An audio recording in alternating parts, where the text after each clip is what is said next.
Indonesia adalah negeri dengan ribuan pulau, ratusan suku, dan beragam agama yang hidup berdampingan. Keberagaman ini adalah anugerah besar, tetapi juga menyimpan potensi konflik jika tidak dikelola dengan baik. Dalam beberapa tahun terakhir, kita masih mendengar berita tentang intoleransi, ujaran kebencian, dan sikap saling curiga hanya karena perbedaan keyakinan atau cara beribadah. Fenomena ini tentu mengkhawatirkan karena bertentangan dengan nilai-nilai Pancasila dan cita-cita persatuan Indonesia. Inilah yang latar belakangi pentingnya moderasi beragama, agar agama kembali menjadi sumber kedamaian, keadilan, dan persatuan, bukan sumber perpecahan. Moderasi beragama bukan hanya konsep abstrak, tetapi cara pandang dan cara bersikap yang adil, seimbang, tidak berlebihan, dan mampu menghargai perbedaan. Berangkat dari kenyataan tersebut, saya, Asep Mulyana dan Ardian Maulana, tertarik untuk meneliti bagaimana moderasi beragama dapat ditanamkan sejak dini, khususnya melalui lingkungan terdekat anak, yaitu keluarga dan sekolah. Penelitian ini berjudul Model Pengembangan Moderasi Beragama dalam Ethnoparenting, sebagai landasan menciptakan keadilan dan keseimbangan masyarakat Indonesia. Penelitian ini tentu tidak lepas dari kekompakan tim yang terlibat di dalamnya. Sejak awal, kami menyadari bahwa mengembangkan model moderasi beragama dalam ethnoparenting bukanlah pekerjaan satu orang, tetapi hasil kerja bersama yang saling menguatkan. Kami memulai dengan serangkaian diskusi intensif untuk menyamakan visi. Kami berdiskusi tentang fenomena intoleransi, tentang pentingnya moderasi beragama, dan tentang bagaimana nilai-nilai itu bisa ditanamkan melalui pengasuhan di keluarga dan pembiasaan di sekolah. Dari diskusi inilah lahir rumusan tujuan penelitian dan fokus kajian yang lebih tajam. Setelah itu, kami bersama-sama menyusun instrumen penelitian. Tim duduk satu meja, menelaah satu persatu butir pertanyaan yang akan digunakan untuk mengukur komitmen kebangsaan, toleransi, sikap anti kekerasan, pemanfaatan budaya lokal, dan perilaku moderat anak.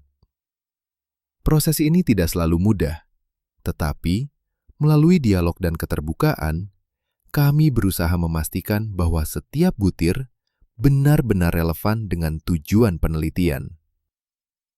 Kami juga melakukan diskusi dengan para ahli, baik di bidang pendidikan, studi Islam, maupun metodologi penelitian. Masukan dari para ahli membantu kami memperbaiki konstruksi instrumen, memperjelas bahasa, dan menyesuaikannya dengan karakteristik responden di RA dan MI. Sebelum instrumen digunakan secara luas, kami melakukan uji keterbacaan dan uji coba terbatas. Kami mengamati apakah pertanyaan dapat dipahami dengan baik oleh responden, apakah ada istilah yang terlalu teknis, dan bagaimana respon awal mereka terhadap isi instrumen.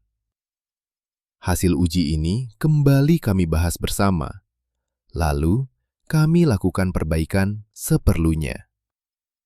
Pada tahap analisis data, kekompakan tim sekali lagi menjadi kunci. Kami membaca, menafsirkan, dan mendiskusikan data secara bersama-sama, sehingga temuan yang dihasilkan tidak hanya kuat secara angka, tetapi juga kaya secara makna. Dengan cara inilah, model pengembangan moderasi beragama berbasis ethnoparenting yang kami hasilkan benar-benar menjadi buah dari kerja kolektif, yang diharapkan bermanfaat bagi keluarga, sekolah, dan masyarakat luas. Penelitian ini dilaksanakan di 3 lembaga pendidikan, yaitu 1. Raudatul Atfal di Brebes, 1. Raudatul Atfal di Cirebon, dan 1. Madrasah Ibtidaiyah di Kuningan.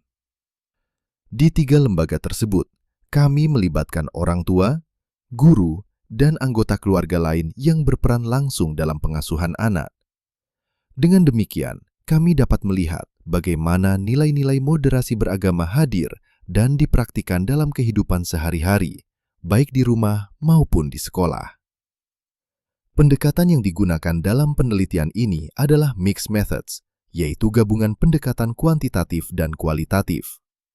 Data kuantitatif diperoleh melalui kuesioner skala Likert untuk mengukur beberapa aspek penting, antara lain komitmen kebangsaan, sikap toleransi terhadap perbedaan, penolakan terhadap kekerasan, pemanfaatan budaya lokal dalam pengasuhan, serta perilaku moderat anak dalam kehidupan sehari-hari. Di sisi lain, data kualitatif diperoleh melalui pertanyaan terbuka, observasi aktivitas di sekolah, dan catatan lapangan. Dari sini, kami menggali contoh-contoh konkret pengasuhan dan pembiasaan moderasi beragama, seperti cara orang tua menasihati anak, kebiasaan keluarga dalam berinteraksi dengan tetangga, serta kegiatan bersama di lingkungan yang mengajarkan nilai kebersamaan dan saling menghargai. Melalui hasil kualitatif juga, kami menganalisis kebutuhan media digital dalam mengimplementasikan nilai-nilai moderasi beragama di sekolah dan di rumah untuk lebih mudah. Dalam penelitian ini, kami menghadirkan beberapa buku cerita legenda, contohnya Timun Mas, beserta panduan penggunaan media untuk lebih interaktif. Kami juga membuat buku praktis modul pengembangan moderasi beragama berbasis ethno-parenting yang dapat diterapkan oleh keluarga, sekolah, dan masyarakat. Model ini menggambarkan bagaimana ajaran agama, nilai Pancasila, dan tradisi lokal saling menguatkan dalam membentuk karakter anak yang moderat. Harapan kami, model pengembangan moderasi beragama dalam ethno-parenting ini dapat diterapkan secara luas, sehingga lahir generasi yang beriman, berakhlak mulia, cinta tanah air, dan mampu hidup adil serta seimbang